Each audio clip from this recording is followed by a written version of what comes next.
And we're here to meet a young man who would not be put down. He took what was a painful experience for him and made sure that nobody ever has to suffer that injustice again. His idea is set to revolutionize the look and feel of corporate South Africa. Let's go and meet him.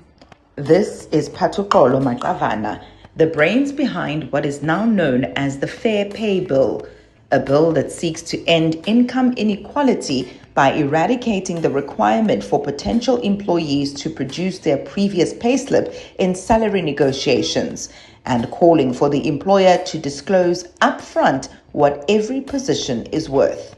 For years, Patu approached various political parties to lobby Parliament on his behalf until he found a kindred spirit in Build One South Africa. But it's been about a year since you and I met on social media, and you actually brought that to my attention. I didn't realize, but looking back, I'm like, oh my gosh, you're right.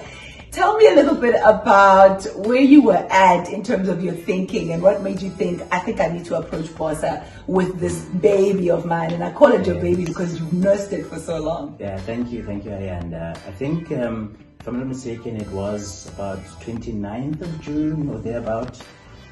You had actually posted on your profile about, citizens coming to Build One South Africa and proposing the kind of initiatives and things that they would like to change or improve about South Africa.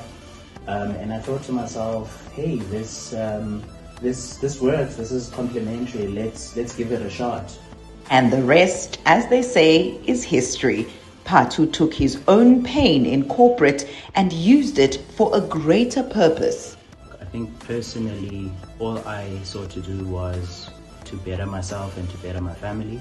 But unfortunately, this hampered my growth, right? In that I asked myself, what does my past pay have to do with the current job that I'm doing and the responsibilities that I have?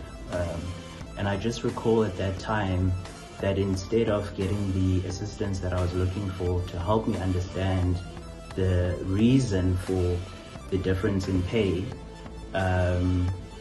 it was simply, just evading, and then ultimately I learned that the reason for this was because my colleague's past payslip or her pay in a previous position was higher than mine.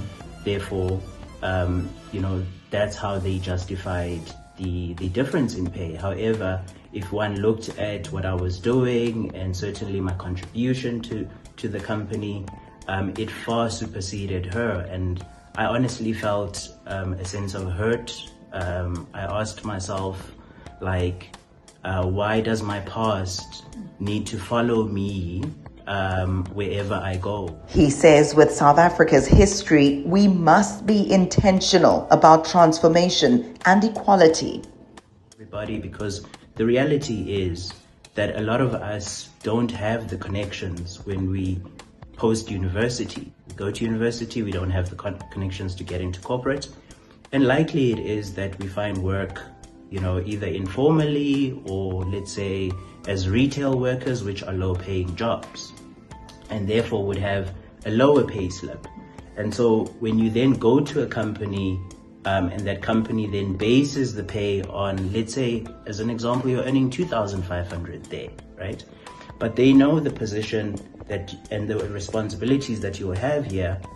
This job has been measured and benchmarked to say this job should be paying 20,000, but by asking that payslip of 2,500, you'll actually put me maybe at 10,000 and then pocket the difference and save the difference.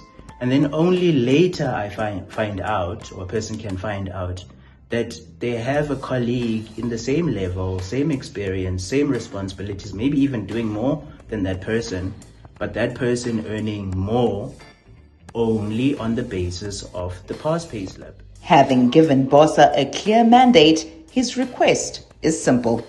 So what we're asking Parliament to do is to please do the right thing. It's clearly there in the preamble of both the Constitution and the Employment Equity Act. Please give workers equality of pay dignity, and ultimately, if people are earning as they should be earning, they have more to spend, and this could only be good for the economy, right?